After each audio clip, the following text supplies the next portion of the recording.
What if an army spent billions on its defense budget and had the most advanced weapons, but couldn't perform well in real battles? Or think of an army with massive troop numbers yet falling apart because of bad leadership, low spirits, or disorganized planning. These situations reveal a harsh truth. Just having resources doesn't always mean victory. Some armies, no matter how powerful they seem, crumble under real pressure and fail to meet expectations when it matters most. Today, we've got some of the most overrated armies that were believed to be unbeatable, but eventually fell apart when the time came.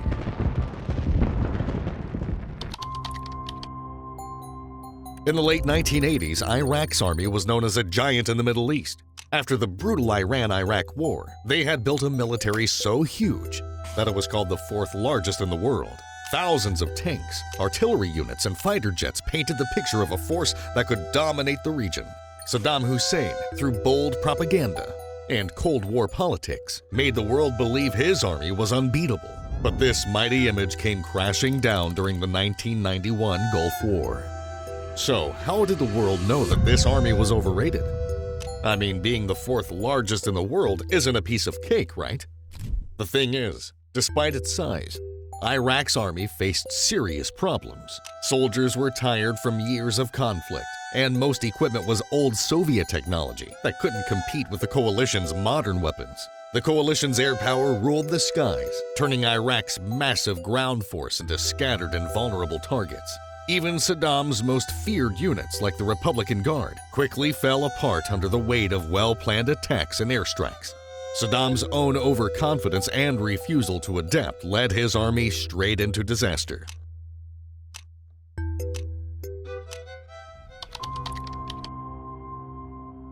For decades, the Korean People's Army of North Korea built a reputation as an unstoppable force in Asia. It was the stuff of nightmares during the Cold War, with images of large troops, massive tanks, and endless military parades striking fear into the hearts of its rivals. With over 1 million active soldiers and millions more in reserve, the North Korean army looked invincible.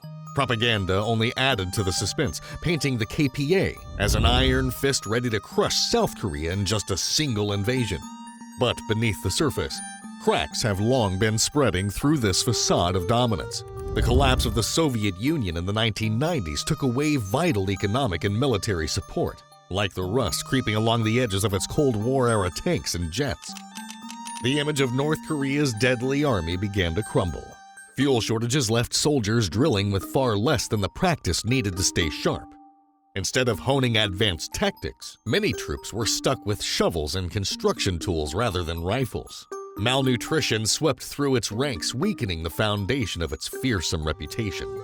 Today, experts call the KPA an aging giant, stuck on using old weapons and relying on exaggerated claims. Its huge number of soldiers now represents its past power more than its real modern strength.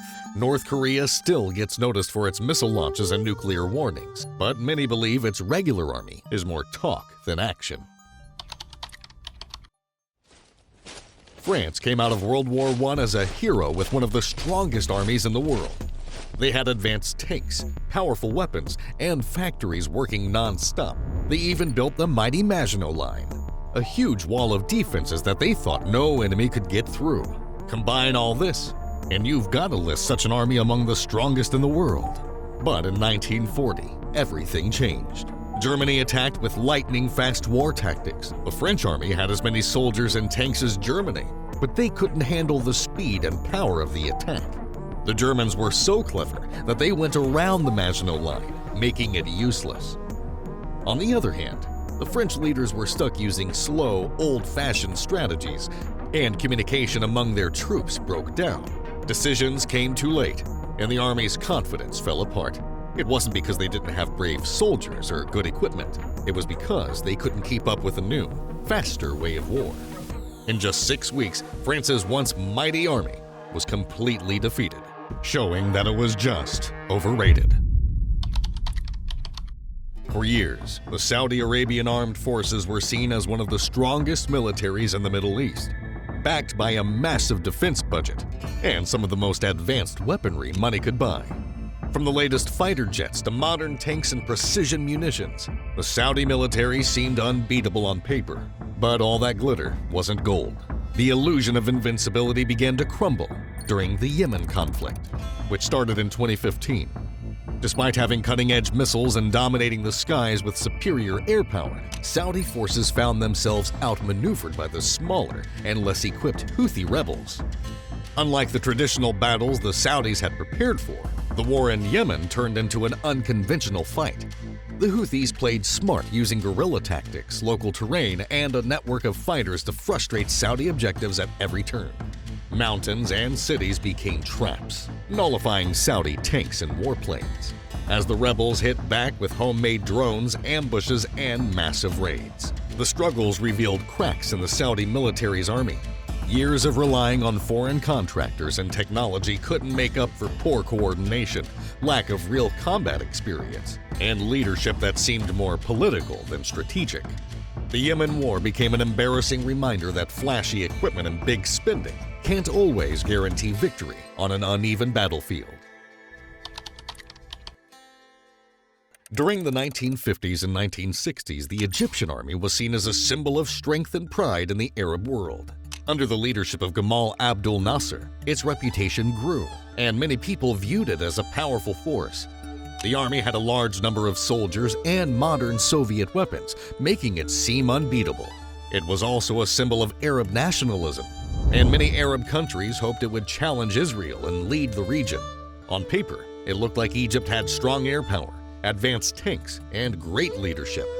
Then came the Six-Day War of 1967. And this changed everything. Israeli jets destroyed most of Egypt's air force while the planes were still on the ground.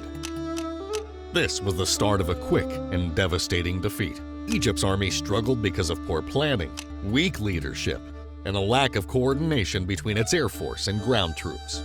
Arguments between President Nasser and Field Marshal Abdul Hakim Amir caused serious confusion in the military's leadership. The army was also not ready to face Israel's fast and modern strategies, as they relied too much on outdated planes and poorly trained soldiers. Despite later redeeming some of its honor in the 1973 Yom Kippur War, the Egyptian army of the 1960s stands as a reminder of how hollow rhetoric and inflated reputations can quickly collapse under the harsh realities of war. Russia is considered to have a strong military with powerful tanks, advanced fighter jets, and a vast army. For decades, many countries saw the Russian army as a feared and nearly unstoppable force. But history shows us that sometimes things are not what they seem. During major conflicts like the Cold War and the recent 22 invasion of Ukraine, cracks in this image began to appear. Let me explain. During the Cold War, many were scared of what they called the missile gap. This was the idea that Russia had way more powerful missiles than the United States. But was it actually true? The fear of Russia's weapons made countries like the US spend billions of dollars building up their own defenses. Later, people found out that many of Russia's military groups were not as strong as they seemed. Even after the Soviet Union fell apart, lots of people still thought Russian weapons were the best. For example, the Su-57 fighter jet and the T-14 Armata tank looked impressive at first, but they had trouble being built and mostly stayed as prototypes.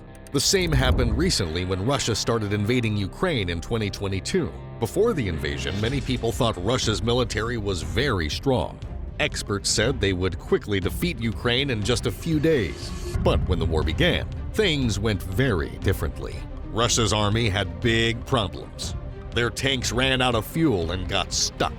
Soldiers couldn't talk to each other because of bad communication. Some soldiers didn't even have enough training.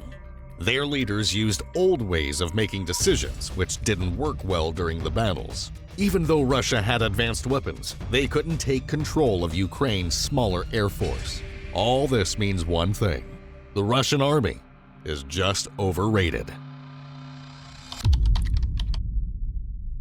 This may cause a lot of debate, especially in my comment section. So, the US Army, often seen as the most powerful ground force in the world, has its reputation built on several factors. It's backed by the largest defense budget on the planet, which allows the development of modern weapons, advanced surveillance systems, and unmatched logistics. Working alongside other branches like the Air Force, Navy, and even the Space Force, The Army can project its power anywhere in the world. Its strength was proven with important victories in World War II, and the belief that firepower and technology could win any battle became its defining feature by the 1960s. But history tells a more complicated story. Take Vietnam in the 1960s as an example. Even though U.S. forces were technologically superior and won many battles, they couldn't defeat the Viet Cong, who used guerrilla tactics and gained strong local support. Events like the Tet Offense in 1968 revealed that overwhelming firepower wasn't enough to claim victory in such conflicts. From 2001 to 2021, the U.S. Army faced similar problems in Afghanistan. They defeated the Taliban government quickly, but keeping the peace and building a strong government was much harder. Even with modern weapons and help from NATO, they couldn't stop the Taliban from taking back control. This proves that winning battles with powerful tools doesn't always mean long-term success. And when you don't want others to call your army overrated, you have to fill in the gaps. So there you have it, the most overrated armies in the world, and the reasons why they are actually overrated. Leave a like if you enjoyed the video, and don't forget to subscribe so we can come up with amazing content like this. If you enjoyed the video, give it a big thumbs up, and don't forget to hit the subscribe button. Also, let us know in the comments if you want to see more videos on similar topics. Goodbye until next time.